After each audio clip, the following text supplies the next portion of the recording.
Hello again, this is Captain John with another one of my video tips of the week. In today's video tip, we're going to take a look at how to identify vessels towing barges alongside or pushing them ahead. When a tug comes in from stern towing along the coast or on the ocean, they often shorten the tow line once they're inside sheltered waters, and they'll lash the tow either alongside or move it to the bow and push it ahead. This provides better control for turning and maneuvering through narrow bridges, around bends in a river, and when close to shoals or other vessels. Today we're going to take a look at those tug configurations inside the inland waters of the United States. Remember that inland waters of the United States are those waters which lie inside the boundary lines called demarcation lines. Demarcation lines are shown as dashed magenta lines on your chart. You can also find the location of the demarcation lines anywhere in the United States in the back section of the navigation rules. A tug towing alongside or pushing ahead will show two white lights in a vertical line at the mast. She will also show side lights, and at the stern, instead of a white stern light, she will show two yellow lights in a vertical line.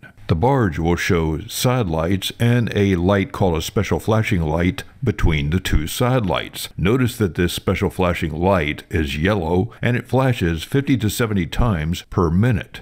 The stern configuration of the barge depends on whether it's being towed alongside or pushed ahead. If being towed alongside, she will show a stern light. If being pushed ahead, the stern light will be turned off so that it does not blind the tug skipper. Now you know how to identify the navigation lights of a tug and her tow in inland waters of the United States when towing alongside or pushing ahead. Use these sailing navigation tips to help you sail safer on the waters of the world. This is Captain John, and this has been another one of my video tips of the week. Find more sailing tips and techniques on www.skippertips.com.